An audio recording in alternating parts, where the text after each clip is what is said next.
आखिर सांप और नेवले की लड़ाई में ज्यादातर नेवला ही क्यों जीत जाता है? और आखिर नेवले के पास ऐसी कौन सी खूबियां हैं जिसके सामने एक खतरनाक सांप भी घुटने टेक देता है?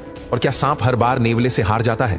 दोस्तों, सांप और नेवले की लड़ाई में एक बात तो पक्की है कि सांप सिर्फ अपनी जान बचाने के लिए नेवले पर हमला करता है, वहीं नेवला सांप को मारने और खाने के लिए सांप पर हमला करता है।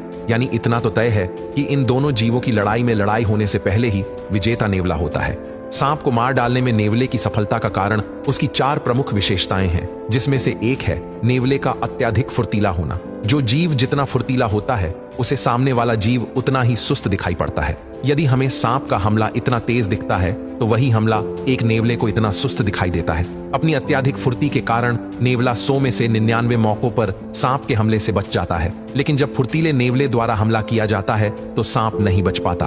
अपने नुकीले दांतों से नेवला सांप की खोपड़ी को तोड़ देता है, जिस वजह से सांप तुरंत मर जाता है। नेवले की जीत की दूसरी प्रमुख वजह है इसके सख्त और तने हुए बाल। जब नेवले की लड़ाई किसी सांप से होती है तो ये अपने बालों को खड़े कर लेता है।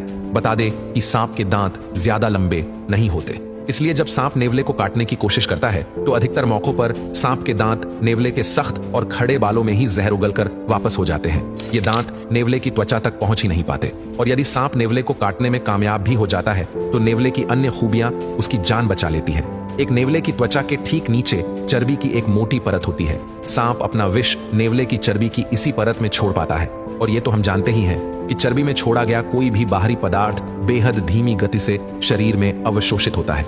इसलिए जब सांप नेवले को काटता है तो सांप का जहर भी धीरे धीरे नेवले के शरीर में जाता है, जिस कारण नेवले के पास इस जहर के खिलाफ लड़ने के लिए अधिक समय होता है। सांप के जहर के खिलाफ नेवले का आखिरी हथियार होता है विष प्रतिरोधक क्षमता। किसी नेवले के शरीर में विशेष एसिटाइलकोलाइन रिसेप्टर्स होते हैं जो सांप के जहर को आसानी से सहन कर लेते हैं, और नेवले की विष प्रतिरोधक क्षमता सांप के जहर को बेअसर कर देती है। इसलिए सांप के काटे जाने के बावजूद भी नेवला मरता नहीं है। लेकिन क्या सांप और नेवले की लड़ाई में हर बार जीत नेवले की होती है? बिल्कुल नहीं। नेवला आमतौर पर अधिक बड़े सांपों पर हमला नहीं करता। एक बड़ा कोबरा नेवले के लिए कठिन चुनौती पेश कर सकता है, क्योंकि बड़े सांपों के पास अधिक ताकत होती है। कई बिना जहर वाले जैसे अजगर जैसे सांप नेवले को अपनी ताकत के बल पर आसानी से मार सकते हैं। यहाँ मैं आपको एक और महत्वपूर्ण बात बताना चाहूंगा। नेवले के अंदर जो एसिटाइलकोलाइन रिसेप्टर्स होते हैं, वो सिर्फ न्यूरोटॉक्सिक जहर वाले सांपों से ही नेवले को बचा पाते हैं। वही हीमोटॉक्सिक विष वाले सांप जैसे रसेल वाइपर या पिट वाइपर के जहर से नेवला नहीं लड़ पाता। वैसे आमतौर पर ज्यादातर नेवला वाइपर सांपों के दांतों से बचता हुआ उन्हें भी मार डालता है, लेकिन यदि मरने से पहले अगर किसी वाइपर ने नेवले को काट लिया तो थोड़े समय बाद ही नेवले की मृत्यु हो जाती है। लेकिन ऐसा 100 में से 2 से 3 बार ही होता है। इसलिए सांप और नेवले की लड़ाई में ज्यादातर नेवले की जीत और सांप की हार हो जाती है।